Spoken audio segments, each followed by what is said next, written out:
بسم اللہ الرحمن الرحیم۔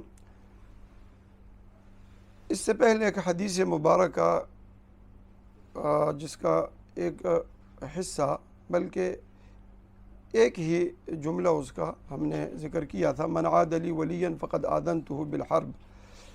تو اس حدیث کے بعد کے جو الفاظ ہیں وہ بڑے ہی سب کے لیے فائدہ مند تو ہر حدیث کے ہوتے ہیں، لیکن اس میں جو مضمون بیان کیا گیا ہے وہ یہ ہے کہ بندہ اپنے رب کے قریب کن اعمال سے ہوتا ہے، اور رب کا محبوب ترین بندہ وہ کب بنتا ہے۔ تو کچھ اعمال بندے کے ایسے ہوتے ہیں جو رب کو بہت ہی پسند ہوتے ہیں، اس کی نشاندہی اس حدیث مبارکہ کے اندر کی گئی ہے۔ پہلے تو فرمایا کہ من عاد لی ولیا فقد آذنتہ بالحرب، جو میرے ولی سے بغض، حسد، عناد، دشمنی کرے گا، اللہ فرماتا ہے کہ میرا اعلان جنگ ہے اس سے۔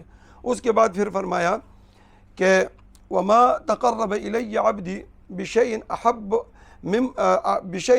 الی مما افترضت علیہ، کہ سب سے زیادہ جو بندہ میرے قریب ترین آتا ہے، مجھے محبوب ہوتا ہے، تو وہ ان چیزوں سے ہوتا ہے، ان اعمال سے جو میں نے اس پہ فرض کی ہیں۔ فرض نمازیں ہیں، فرض روزے ہیں، اور فرض زکوٰۃ ہے، صدقات فرض، اور اسی طرح حج وغیرہ دیگر جو چیزیں اللہ نے حرام کی ہے اس سے وہ بچتا ہو، اور جو فرائض اس پہ حقوق العباد کے لحاظ سے رکھے ہوں تو اس کی ادائیگی کرتا ہو۔ سب سے پہلے تو یہ ہے۔ دوسرے نمبر پہ پھر فرمایا وما یزال عبدی یتقرب الی بالنوافل۔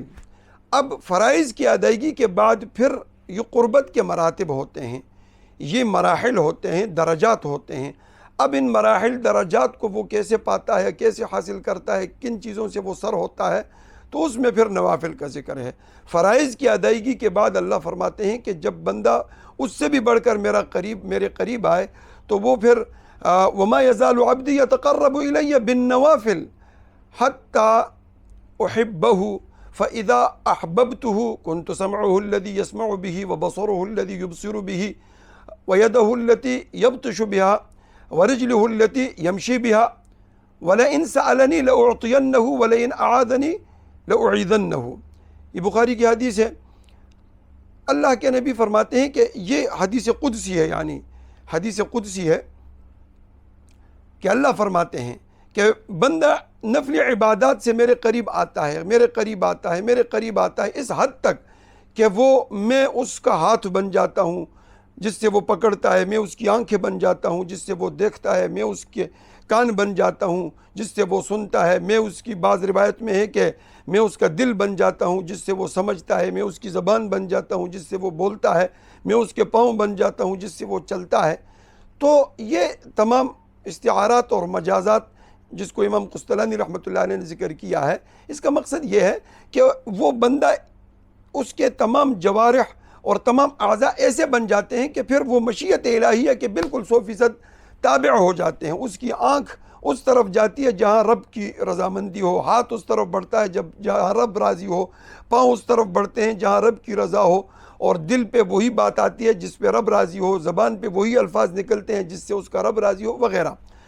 لیکن یہاں پہ جو اصل بات ہم نے بیان کرنی ہے، اس کے بعد فرمایا جب وہ مجھ سے سوال کرتا ہے تو اس کے سوال کو میں پورا کرتا ہوں، اور جب وہ مجھ سے پناہ پکڑتا ہے کسی چیز، کسی شر سے، تو میں اس کو پناہ دیتا ہوں، یعنی اس کی دعا میں قبول کرنا شروع کر دیتا ہوں۔ اب یہاں ہم نے یہ سمجھنا ہے کہ وہ نوافل کون سے ہیں۔ نوافل کے اندر سب سے بڑھ کر درجہ کس کا ہے؟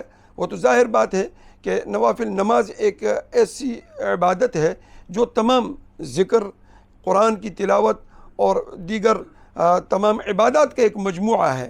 جس طرح کہ سورہ نور کی آیت ہے نا، کل قد علم صلاتہ و تسبیحہ، کہ ہر چیز نے اپنی نماز کو اور اپنی تسبیح کو پہچان لی۔ یہ مضمون انشاءاللہ پھر کبھی ہم بیان کریں گے۔ شاہ رفیع الدین رحمۃ اللہ تعالیٰ علیہ نے یہاں پہ بیان کیا کہ ہر چیز کی نماز ہے۔ جس طرح درختوں کی نماز میں قیام ہے، پہاڑوں کی نماز میں قعود ہے، التحیات پہ بیٹھے ہیں، اور اسی طریقے سے رکوع اور سجدہ یہ حشرات الارض اور یہ جو جانور وغیرہ، اور اسی طریقے سے سجدہ رینگنے والی مخلوق، اور پھر ہم دعا مانگتے ہیں، جنت دوزخ بھی دعا مانگتے ہیں وغیرہ۔ تو اسلام کی نماز کو اللہ نے وہ جامعیت دی کہ تمام مخلوقات کی نماز کو اس میں شامل کر دیا ہے۔ تو باہر کہنے کا مقصد یہ ہے کہ سب سے پہلے تو نماز ہے، وسجد وقترب، کہ سجدہ کیجیے اور رب کی قربت حاصل کیجیے. اور پھر حدیث میں ہے کہ بندہ جب رب کے قریب ترین ہوتا ہے تو وہ اس وقت ہوتا ہے جب وہ سجدے میں ہوتا ہے. اور اس کے بعد پھر قرآن کریم کی تلاوت، بلکہ قرآن کریم کی تلاوت کو محدثین نے مقدم رکھا ہے کہ سب سے زیادہ، جس طرح کی ترمذی کی ایک روایت ہے کہ بندہ اس چیز سے رب کی قربت حاصل کرتا ہے کہ جو چیز رب سے نکلی ہو، یعنی القرآن، یعنی ما خرج بمثلہ، جو رب العالمین کی ذات اقدس سے خود اس کا صدور ہوا ہے وہ قرآن کریم ہے. تو اس کی تلاوت جو ہے یہ اس نوافل کے درجے میں اعلیٰ درجہ رکھتی ہے. پھر ذکر اللہ ہے، درود شریف ہے، استغفار تمام. تو پھر وہ ولایت کا درجہ، چونکہ اس حدیث قدسی میں یہ ہے کہ من عاد لی ولیًا، تو وہ ولی بن جاتا ہے جب ان نوافل کو اس حد تک کرتا ہے کہ پھر اس کی طبیعت شریعت بن جاتی ہے. آپ یوں سمجھ لیجئے کہ اس کی طبیعت پھر شریعت بن جاتی ہے.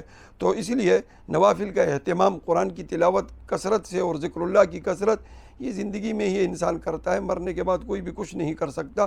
اس لیے میرے محترم، اللہ نے جو زندگی دی ہے یہ بہت قیمتی زندگی ہے اور بڑے قیمتی لمحات ہیں. اللہ اس سے فائدہ حاصل کرنے کی توفیق ہم سب کو نصیب فرمائے.